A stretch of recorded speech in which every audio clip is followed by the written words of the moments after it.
Hello, this podcast is recorded on Gadigal country and we pay our respects to the First Nations custodians of the land, both here and also wherever you're listening from. Previously on Chat 10 Looks 3. Are you still laughing about Deadpool? Look, I just feel the need to address my continuing Ryan Reynolds deep dive. Now, if you listen to the last podcast episode, I must apologise because I spent I checked it when we got the audio, a solid 15 minutes in a cry-laughing monologue about the plots of Deadpool and Deadpool 2. This is not going to be another Ryan Reynolds one, is it? Luckily for you, I've not yet seen Deadpool 3. That's our latest this year.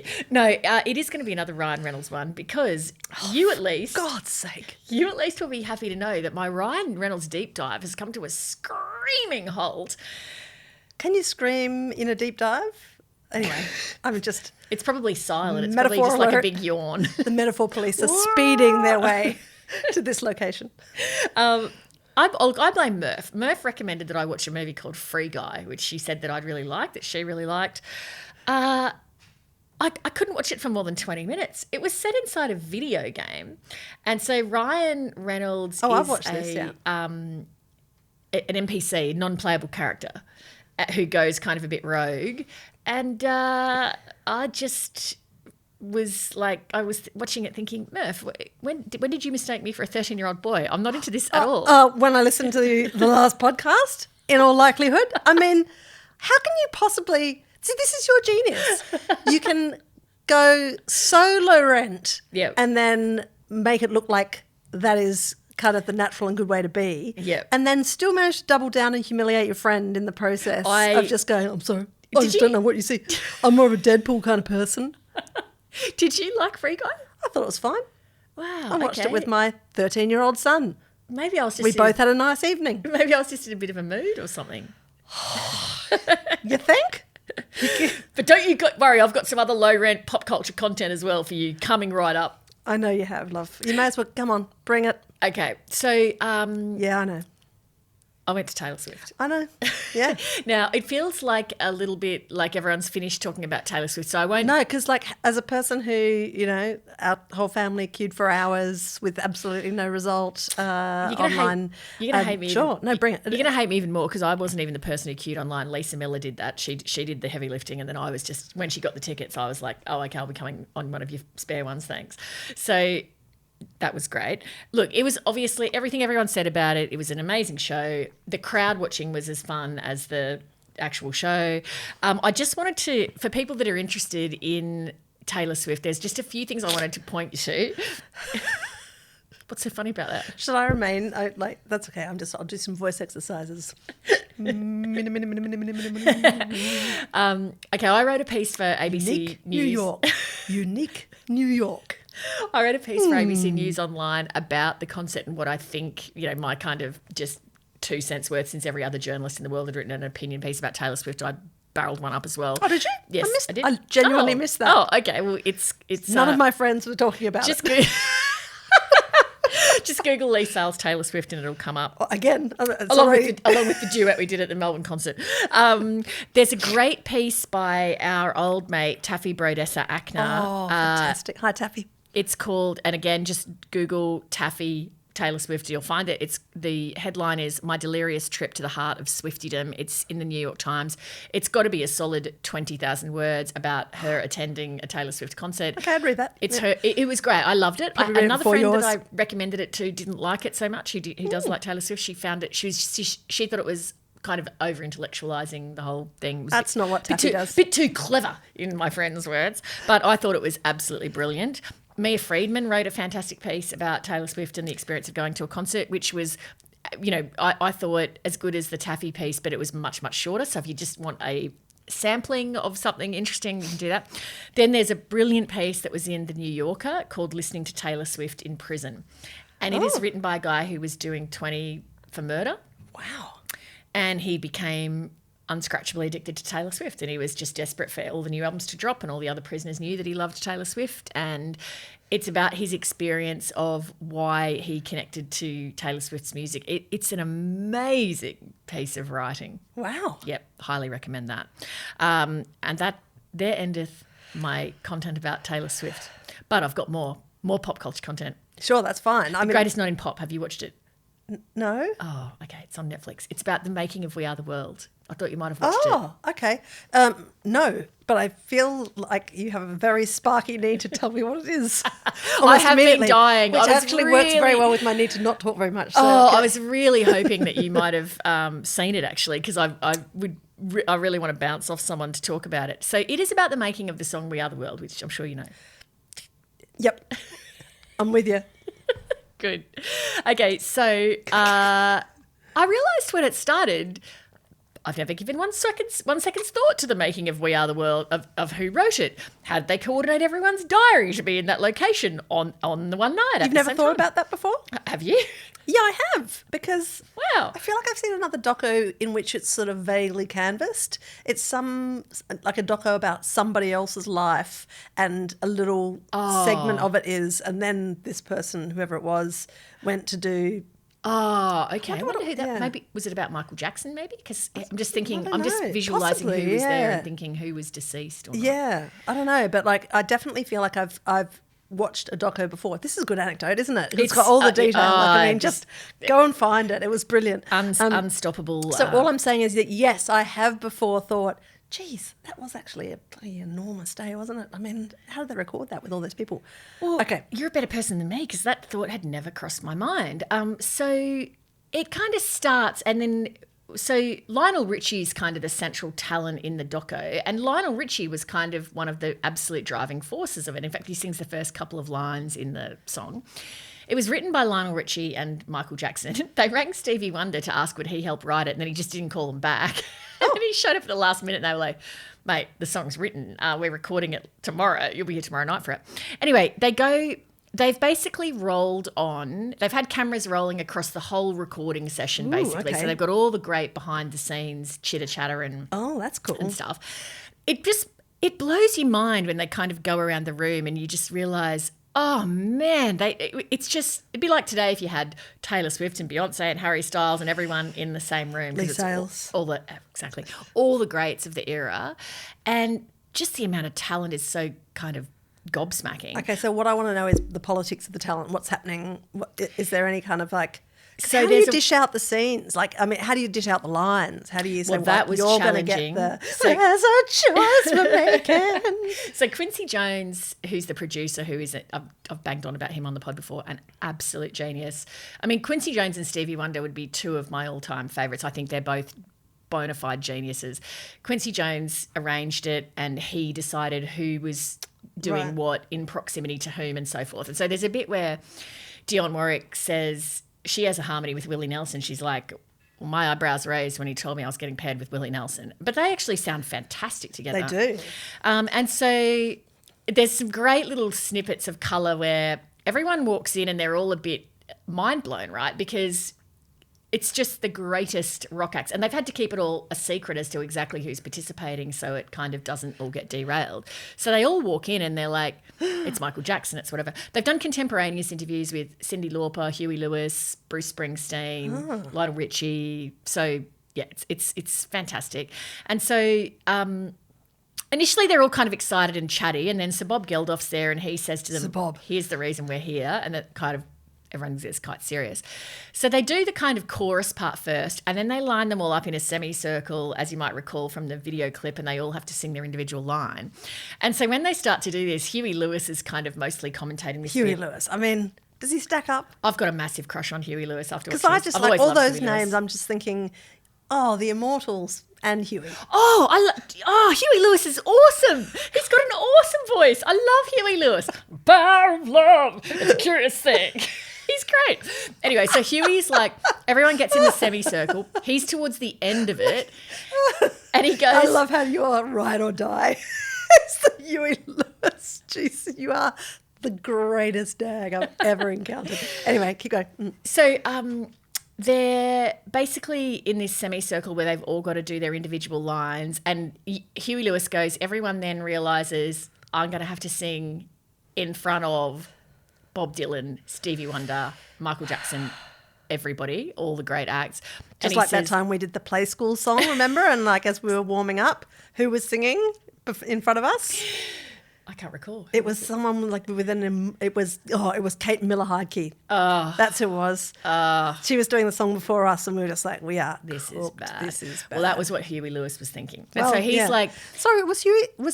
Correct me if I'm wrong or if I mistaken him for another dweeb. He was hip to be square, right? Yeah. How can you think that person's a dweeb? He's awesome. Anyway, so he's kind of towards the end of the semicircle and he says you can just palpably sense the mood change. Everyone's like, I got to bring my A game here. And then they've got, of course, because they've got all the overlay of everyone waiting to have their turn. You can see that everyone is like, oh my God. Anyway, so Huey's quite funny because he's like, I'm at the end of the circle. They're taking time to get to me. The person immediately before me is Michael Jackson. And he's like, my legs were actually shaking. My knees were properly knocking. I like Huey a bit too. He was great. And then they get to his bit and they kind of work it out. But then they have a break. And so just for a bit of context, Bob Dylan has been in a few cutaways and Bob Dylan looks properly terrified and like he wishes to be beamed out of the room. He looks, and he's kind of not singing along in the chorus. They say that Quincy Jones openly says, if you feel like you're not going to hit where we want to hit, just don't sing. It's fine. We need, people to be in this octave at this moment. So blah, blah, blah. And so Bob is looking properly petrified. So everyone does their line except Bob Dylan. Then they have a break. And then Huey Lewis says everyone's kind of a bit standoffish. And then Diana Ross, legend, walks up to Daryl Hall of Hall & Oates. And the artistic team formerly known as Hall & Oates. Exactly. Have you been just eating up that detail? Absolutely addicted to that. Yep. For anyone who's not following along at home, Hall & Oates, they've split and one of them has a restraining order basically out against the other one. Yep. He's off his oats. Diana Ross goes and up Oates no longer has a hall pass. Sorry, I'll stop interrupting you because I'm loving every second. You're like a kid telling me about the best holiday ever. You're going to love this, Jocko. Yeah. Diana Ross goes up to Daryl Hall and she goes, Daryl, I am your biggest fan. I absolutely love you. Would you please sign my score? And then Huey goes, it just opens the floodgates. Everyone is getting everyone to sign their music after this. Anyway, so then Quincy Jones, he can see that Bob Dylan is having a very difficult time. And so he goes, clear the room. Everyone who's not in Bob's, required, out. So they get everyone's line except Bob Dylan's. And then, so all that's left in the room basically is Quincy Jones, Stevie Wonder at the piano because he's helping people pick out harmonies, and Bob Dylan. And they go, okay, Bob, give us your line. And so Bob is, I don't think I've ever seen someone quite so obviously paralysed with sheer terror. God. And so Bob kind of just mumbles into the microphone, like you can't even really hear him, like, we are the world. And then they finish the one line and whatever Bob's line is, and which is not what I just said. And then Quincy goes, he was so emotionally intelligent how he handled the whole thing. Quincy goes, oh, mate, he doesn't say mate, but the vibe is like, it's good, Bob, it's good. You're fine. And then Dylan goes, Steve, help me. And Stevie Wonder basically does an impersonation of Bob Dylan to Bob Dylan's face. I don't know. And Quincy Jones in the voiceover, and Quincy Jones is dead now. It was clearly an old interview. He goes, Stevie is an incredible mimic of people. He's an amazing mimic. Wow. And so he basically does that. Now, the line that Bob Dylan sings, I wish I should have Googled what it actually is before I came in, but he's not singing the melody and he's also not singing a harmony, which is I'm kind just of trying to rack my brains to remember his line in the song. You have to have a listen to it and you'll hear exactly what I mean. It sounds absolutely perfect Bob Dylan because it's kind of, when Bob Dylan sings. So are you saying this is Stevie Wonder's voice? No, it's Bob Dylan's voice, but Stevie Wonder basically shows him how to do it. Bob Dylan to Bob Dylan's face, and then Bob Dylan mimicked the impersonation of himself to do the line that Stevie Wonder did. It's phenomenal. But the thing that's the most touching, well, firstly, you're just blown away by, I don't quite know how Stevie Wonder found this part for Bob Dylan because the only way I can describe it is it's like it's in the cracks of the music, which is I think how Bob Dylan often sings. It's kind of, he's not on a melody, he's not on a harmony, but it kind of works. So Stevie Wonder picks... So no wonder why he felt out of place. And completely. Absolutely out of place. So Stevie furnishes him with this line and then they record it and the transformation in Bob Dylan's manner is because he's delighted at what he's just heard. He's delighted, and he just knows, I know how to do it now. I've got my bit, and then he just smashes it. It's absolutely fantastic. He delivers it beautifully. It sounds just like you want Bob Dylan to sound. I feel like crying. Actually, it actually it's emotional watching it because of the transformation in his demeanor when the pressure is lifted and he kind of then feels comfortable. It's really quite something to watch. That, for me, that was the highlight of the whole doco. Also, Bruce Springsteen, he's just a heavenly human being. He's absolutely lovely, both on the day when they're recording and in his present day interview. And then there's a great, Lionel Richie also is just adorable. There's a great bit at the end where Lionel says Quincy was dropping him home and he goes to him, "Man, those white boys really brought it to D." Anyway, it is Quincy was dropping him home. I was crying and laughing, and it was great. God, talking about just this just popped into my head when you started talking about Quincy Jones. I was remembering that the other night when Mardi Gras was on, and we were just sort of watching the broadcast, the ABC broadcast, and at the end of basically me marvelling at Jeremy Fernandez's fantastic outfit. Oh, he looks great. Right. Then afterwards, after it was all wrapped up, there was Courtney Act Programming Rage, and one of the first songs was Grace Jones' "Slave to the Rhythm." Far out, that is an incredible film clip. I love the film, "Slave to the Rhythm." It is an incredible piece of filmmaking. The film clip is unbelievable. Anyway, I must Google it. Go and have a look. It's just I remember thinking at the time, "Oh, this is really cool," but to look back and think of it, I don't know what year would that have been? Like, definitely the 80s. It is like a filmic masterpiece. It's an unbelievable piece of work. The film clip, yeah. I just went to opening night of & Juliet, which is just in Sydney. Okay, yeah. And haven't seen that yet. Full mostly of songs written by the one person who's a songwriter called Max Martin. They're all popular culture songs that you'd recognise. My goodness, it blows your mind to see this guy's catalogue of pop songs that are like all massive hits and all highly recognisable. The song that mostly went off on the night was Backstreet Boys, "Everybody, yeah, yeah, rock your body." But then it was like "Raw" by Katy Perry and "I Kissed a Girl." Oh, wow, okay. Britney so that's Spears the idea behind songs because I've read a little bit about this show. So it's using those songs to thread through the story. Yep. And so the basic gist of it is, what if Juliet actually didn't die? And the kind of how they've done it is William Shakespeare and Anne Hathaway are kind of having an argument, and Anne Hathaway's going, "Well, why do you have to end it like this? You should end it with that she doesn't die, and why is she going to throw a life after this waster?"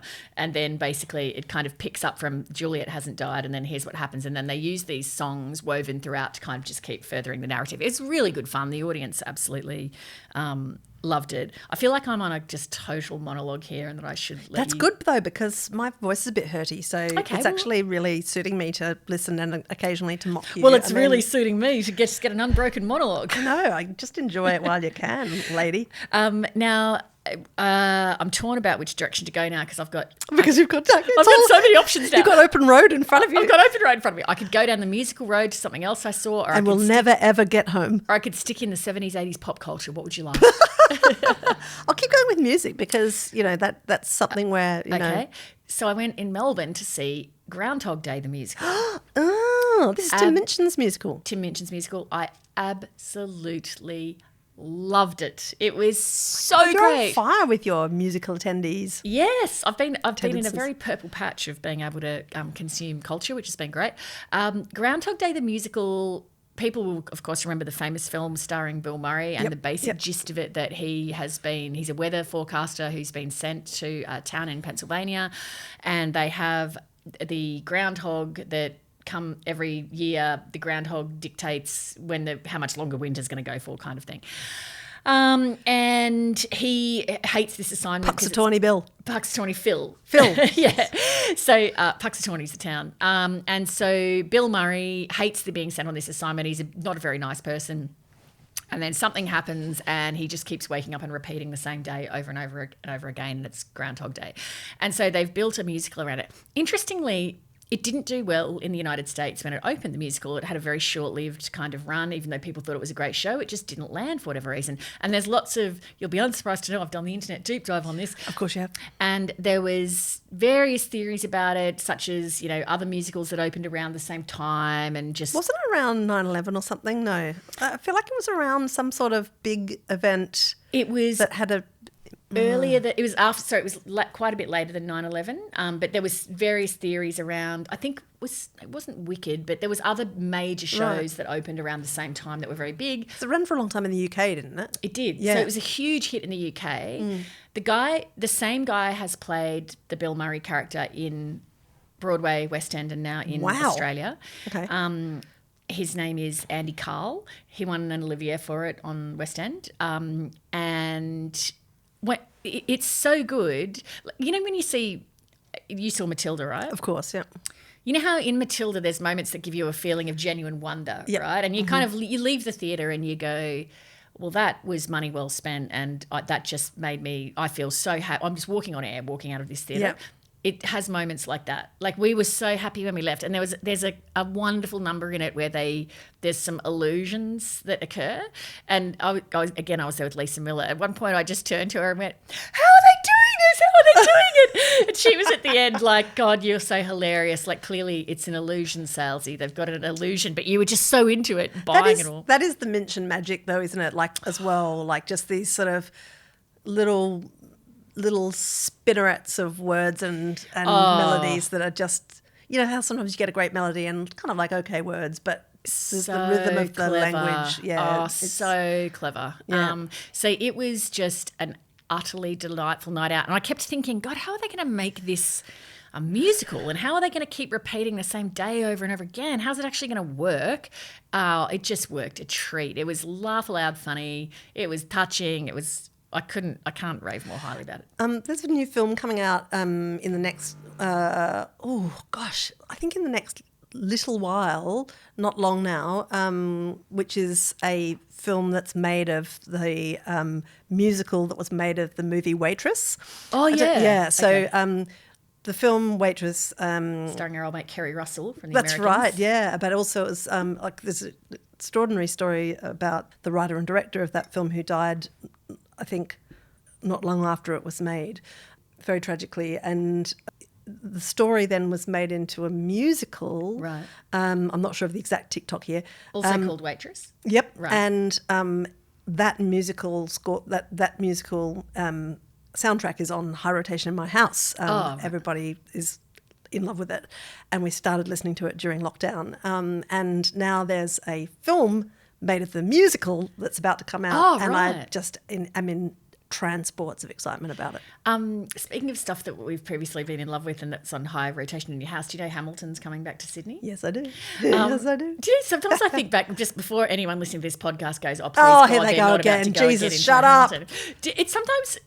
Because now it's a while back. I just remember that period when we first became addicted to it. How when it was lockdown, every day you and I would text each other and go, "What earworm did you wake up with today?" It was months and months where that's we could we not weren't doing shake anything it. else. Yeah, like possibly. lockdown. But yeah, and my kids learned all the words to all of them, all of the songs, and mastering the cabinet battle raps and our level of obsession with it. And Yeah. I remember your family all getting up en masse at 7 a.m. or whatever day it was when the Disney film version of it dropped, having not seen it before. Yeah. I mean, that was kind of, again, like in terms of magical experiences. That, making memories.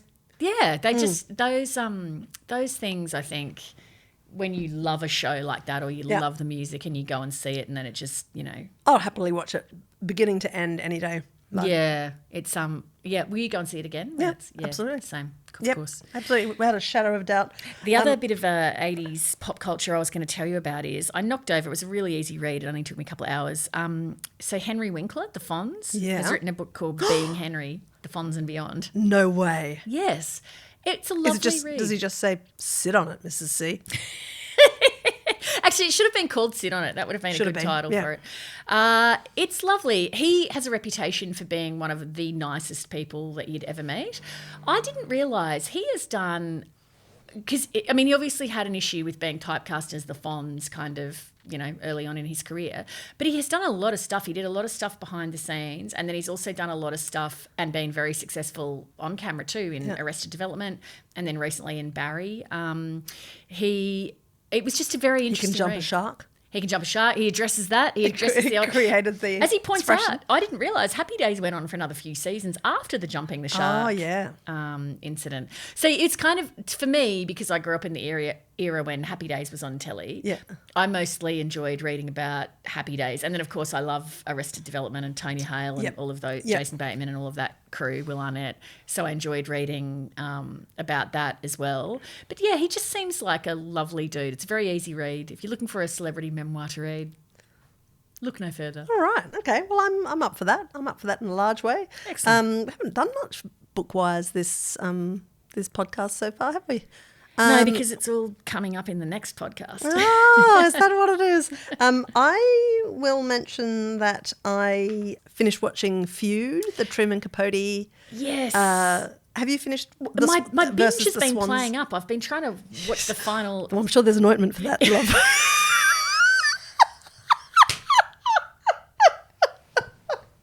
Can you take a look?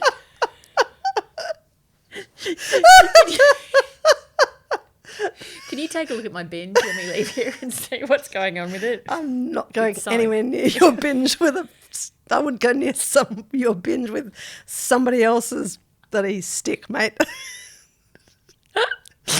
Oh, dear. All right. Once again, I apologise to you listeners at home. No, truly. You thought that my 15-minute monologue on Deadpool was problematic. So, all right, speaking from my diaphragm now, FEUD, Solange, yes. FEUD. My binge is playing up. I haven't been able to see the end of it. I think I'm only missing the final episode. Right. The last episode I saw was the one where the dude who wrote Roots comes over to give you mid-talking Right. to. Yeah. Yeah, James Baldwin. Yes. No, Okay. hang on. I'm thinking of the wrong book. What? Did James Baldwin? No, Alex Haley wrote Roots. Yeah. It's James Baldwin who yes, comes over. it's James Baldwin Sorry, who comes yeah. over. Yeah, I found that a really transfixing scene on a number of levels. because Chris Chalk, who's playing James Baldwin, has He the was most brilliant. incredible screen presence. But B, I also thought it was a really interesting device because look, I don't remember enough about, and I haven't done a deep dive yet to work out whether James Baldwin and Truman Capote actually were that friendly. Yeah. I also wonder whether the producers of this series have had a look at, essentially the story arc and gone, this is the widest story ever told. And so I wondered if that interaction, which was really interesting and was really significantly about how white the world of the Swans was. Oh, right. If was they did sort that of opposite. Right. engineered to address that, because otherwise they're probably, I'm not sure that there necessarily was, I don't know, it would have been a weird, I mean, as a viewer, I certainly am watching it and thinking, geez, I mean, like, this is a very kind of creme de la creme of New York society at the time. Yeah. And it's the whitest thing you could possibly imagine. And and what sort of passed for diversity at the dinner parties or whatever was inviting gay men. you know. Right. Anyway, I thought, anyway, Chris Chalk is amazing. And he was the incredible. scene is quite remarkable. I've just quickly skimmed James Baldwin's Wikipedia while you've been talking to see if Friends there's with any... Truman Capote? Yeah, well, that's what I'm Question just... mark? Yeah, there's no... Famously friends, There is a thing that's like a subheading, inspiration and relationships, and Truman Capote's not named in there. But, I mean, obviously,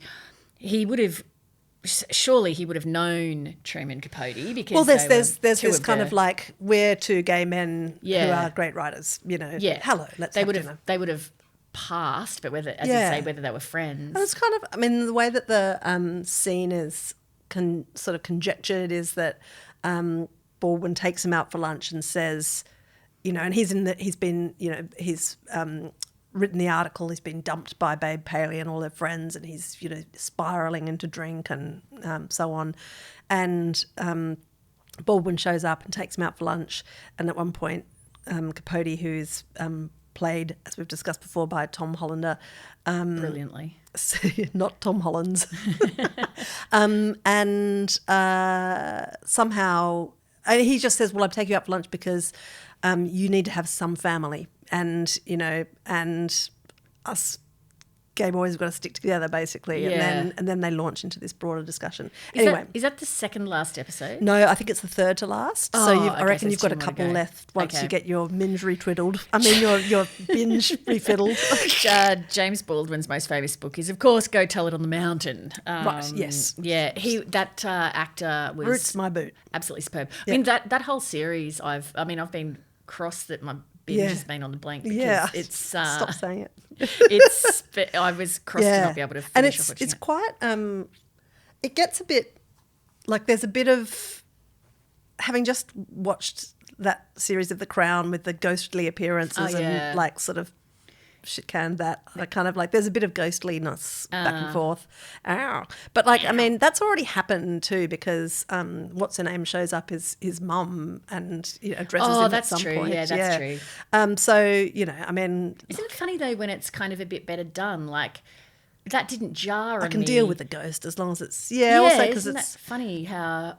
Until you said that, and I was like, oh, "That's right, Jessica Lange wafts in and out." Yeah, that's right. Anyway, look, I mean, everybody dies in the end, of course. We know how the whole story ends. But I found the last episode really affecting, actually. It was, more than I was expecting it to. Anyway, in general, loved it. I really enjoyed the series. And Tom Hollander is just ridiculously talented. And if you want to spin off on a little Tom Hollander, and I think we've already canvassed this, possibly Murph might have in the newsletter, but like the mix-up between Tom Holland, who's the, Marvel, multi-bisquillionaire recompensed actor, and Tom Hollander, who's the star of this show, and who also was, in the second series of the Jennifer Coolidge, these top-end gays are trying to kill me, White Lotus. White Lotus, there's a great anecdote that is just... You can Google easily about Tom Hollander accidentally being paid Tom Holland's pay packet or his bonus of his extra bit of his pay packet or something. It was like gajillions more than Tom Hollander's ever been paid for a movie. And he's just classic. Like, what's happened? And it turned out that they'd mixed it up. And he'd got, Tom Holland's. Day for Tom Hollander. Then if you... if you want to see why Tom Holland's is paid so much and you want... a minute and a half or so of just untrammeled, pure joy. Google Tom Holland's Singing in the Rain. And you'll get a dance sequence, a drag dance sequence featuring Tom Holland that is outrageous. I'll put the link to the clip. Yeah, can you please? I'm just Googling it right now so it's in my phone. Okay, so the second that we get out of here, we can do it. Oh, is it a lip sync battle? That's right, it's a lip sync battle. Oh, yeah. Okay, great. I just cannot, I'm going to make you watch it and then enjoy your face as you watch it. It is just, Julia Baird showed it to me and my friend Joe Fox. Just each of them watch it at least once a day. Singing in the Room is my favourite film. So, okay. I will look forward to this. Well, let's hurry up and wrap this up so that I can go and get on with it. There's a couple of things we want to mention. Coming up is our tour with the Australian Chamber Orchestra. We are doing Brisbane. Otherwise known as the greatest shameful act of pretense that we've ever committed, or into which Annabelle Crabb has been physically pushed by Lee Sales. So we are hanging out with the ACO on stage. They'll play some music. We'll ask some questions and do some witty banter with them, we hope. Brisbane, Sydney, Melbourne. Just have a look on our website or just Google Crabb Sales. Or I'll tell you what, we've had a bit of a get together and a kind of like, is everybody actually okay with this? Because we're coming on stage and like just roping in, interrupting musicians and asking them all the things that I've always wanted to ask. Like, I mean, what happens when you're panicking up there and like, what if somebody does something wrong? Like, how do you fix it? What's the vibe like later? Yeah. What if somebody in the audience does something ridiculous? Do you all... They've already told us some hilarious anecdotes that we are looking forward to getting into. And I think, I don't know, there's something that's so perfectly formed seeming about an orchestra that you feel like you're in the presence of immaculately organised humanity.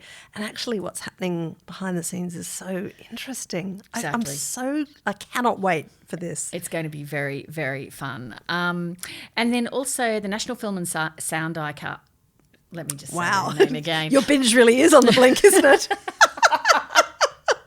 Let me speak from my diaphragm. The National Film and Sound Archive. They have got a new 6-part podcast called Who Listens to the Radio, which is about the history of radio in Australia. They do an amazing job, as does the National Archive. Like, I think we are very fortunate in Australia with our record keepers who are in this space. And the National Film and Sound Archive are awesome, and so this podcast, they've got such a wealth of material to draw on, and it is well worth your time. NFSA, here to stay. Thank you for enjoying both the oral and the visual experience of me talking to this lady here. Subscribe to our YouTube channel for so much more content. It'll probably quell your enthusiasm, but give us a go or listen on Spotify or wherever you get your podcasts. Did you ever think that we'd be telling people to subscribe to our content? No, I did not. We're cool at last. Don't. You're making me look bad in front of my children. Again.